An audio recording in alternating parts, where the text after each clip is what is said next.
when I was growing up, my father took out a piece of paper and he translated a Sanskrit poem onto that piece of paper that I've never forgotten. And he took that piece of paper and he taped it to our refrigerator door so my brother and I could read the words from this poem every single morning before he went off to school. I've never forgotten what it said on that piece of paper. It said simply, "Spring has passed, summer has gone, and winter is here. And the song that I meant to sing remains unsung, for I have spent my days stringing and unstringing my instrument." As I got older, I asked my dad, I said, "Dad, what was that poem all about?" And he looked at me and he said, "Son, that was a poem written by a man whose heart was filled with regret over a life half lived." He was always getting ready to sing the great song of his life. He was always getting ready to be a dreamer. He was always getting ready to play with the poetic possibilities that his life was meant to be. But he just got busy being busy. And so he missed out on the great song of his life. Spend time talking to people whose lives you want to be living. I met Evelyn and Carlos from one of my favorite places, Puerto Rico. Right? And I'm working on my Spanish, un poco. But it's coming along, And you know, it made me think how important it is to surround yourself with people whose lives you want to be living. So I made a profound change reading these books, interviewing elders, talking to people whose lives I want to be living, making these changes, because obviously reading books isn't going to do anything unless you're willing to take some chances, right? Ideation without execution is nothing more than delusion. Ideation without execution is nothing more than delusion. Hey, it's great to get fantastic ideas, but what you want to do is be one of those brave souls who walks out there and executes flawlessly around those ideas, even if it's just taking that first step and running towards your fears. You want to be known, I respectfully suggest to you, as a woman or a man of action, not one of these people who's all talk and no action. Action, execution. So here's what I did. I made a profound change in my life by learning these things and acting on these ideas. I then said, if an ordinary guy from a little town of 2,000 people could make such profound changes in the way he thinks, the way he feels, the way he behaves, let me write a little book. Now, the reason I share this part of the story with you is because I want to invite you to consider that every dream starts small. You're going to see people up here and you want to be on the stage. You might not be there. Remember, they started off with that first person that they talked to.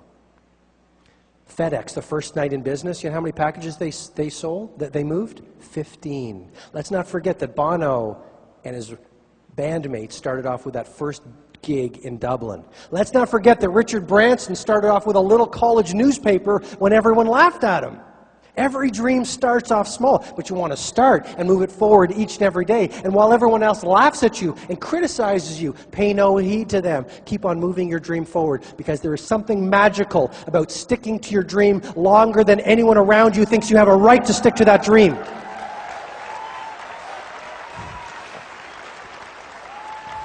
And I'm speaking from the heart here, because I tell you, if I listened to my critics, I would not be on this stage here today. I would be sitting in a law office doing something that I'm not called or meant to do.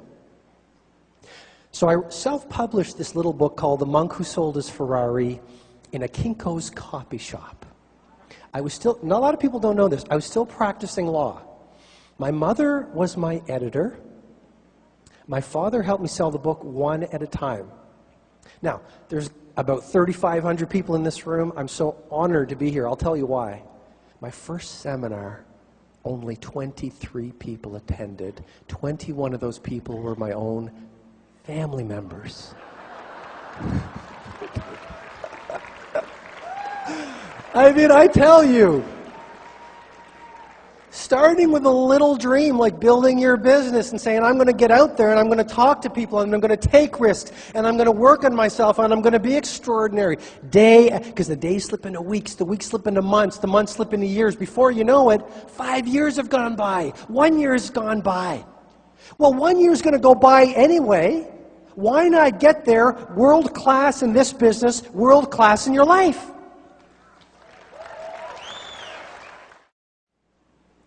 This is the greatest time in the history of humanity to be doing what we're doing. This is the greatest time in the history of humanity to make a commitment to being world class. This is the greatest time in the history of humanity to be an extraordinary human being and to learn and to grow and to have an impact on people around the world step by step. It's an exciting time to be alive.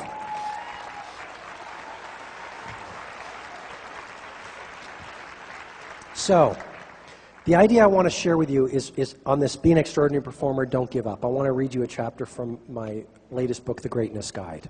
Chapter 97, Don't Give Up. I'm sitting here in my study as I write, drinking coffee, thinking. Not daydreaming, not wasting time, not worrying, simply thinking. One of the best things you can do is to spend some time each day thinking. Because what's the point of getting to the top of your mountain, realizing you did the wrong things? Think how you can build your career to the next level of world class within free life. Think how you can add more value to your stakeholders. Think what you can do to be a shining example of poetic possibilities. Think. Peter Drucker said it so well. He said, there's nothing so useless as doing efficiently that which should not be done at all. Confucius said it even better. He said, the person who chases two rabbits catches neither. So simply thinking. Mostly I'm thinking about the importance of having a sense of mission and then staying true to it. It's not easy, though. I found that the bigger I dream, the more obstacles I face. My mission in life is pretty straightforward. I want to help human beings become extraordinary and organizations get to world class. I have such a passion to realize that dream and do my part to make the world a better place. This isn't just a business to me, it's my calling. But the higher I reach, the more I get tested. Sound familiar? But challenges are good. We grow through them. We are most alive amidst danger. Papa Walenda, the great high wire walker, said it so well. Life is lived out on the wire. Life is lived out on the wire. The rest is just waiting. The wisest amongst us, the genuine leaders, smile in the face of adversity. They understand that life tests the big dreamers, the passionate revolutionaries. It's almost like a weeding out process. Only the strong and the best get to live their heart song. You know what? If it was easy to get to world class and extraordinary, everyone would be doing it. Jeff Bezos, Amazon.com, once said, I knew that if I failed, I wouldn't regret it. But I knew the one thing I might regret is not trying.